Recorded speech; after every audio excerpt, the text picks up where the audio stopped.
Goeiedag en welkom. My name is Amarinske and today I'm going to be showing you the books I absolutely want to read in March.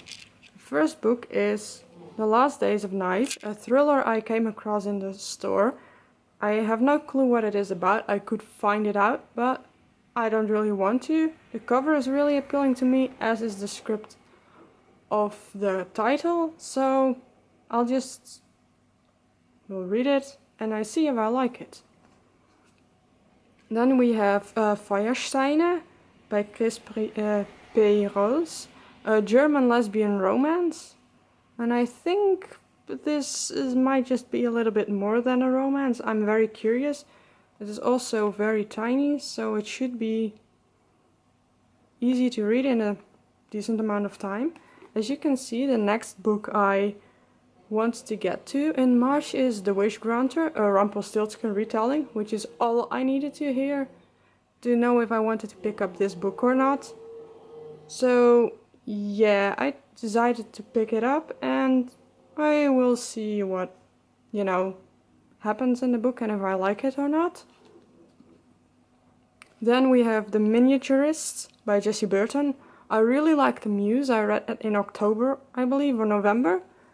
And I decided that since I like the writing style and the historical fiction part of Jessie Burton's book, that I wanted to try read this one and see if I liked it and how much. So I bought it, I got it, and I'm curious what it will bring. Then we have The Last One, a thriller about a game show on television, I believe, and at least one of the main characters in the story is a woman who takes part in this television show. And yeah, I will just see what happens in it. It seems like a very interesting thriller book. I don't want to know more about it.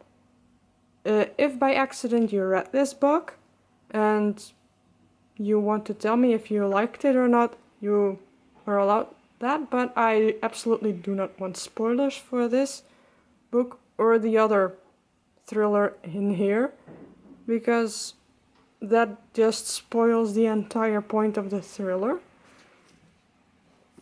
And as final book, I finally ended up giving in to the hype about A Darker Shade of Magic from V.E. Schwab. But actually what did the trick for me is not people talking about how great the book was, but the reasons why V.E. Schwab wrote those books in the first place, which is she wrote something she would like and she really, really wanted to write and would like to read when she was about 29 years old. So she wrote it actually for an adult audience, which we already knew, but for a 29-year-old adult audience, which really appeals to me. I'm really curious about those books now. I really want to read this one. I try and get only the first one, simply because I want to know if I like them before I start reading the rest. So these were all the books I want to get to in March. I think I might be able to get through more, but I will see. I don't want to put too much of a stress on myself for this, because last month I had 8 books and a couple more came into play, and I did not manage to read all of the books that were on my initial TBR because there were just too many. So I just decided to do a little less and make it a little bit more manageable for myself. This is technically just 5 books, because a book of 50 pages, I would not even call that a book. But yeah, this is it for now. Thank you for watching. I hope you like this, and tot de keer.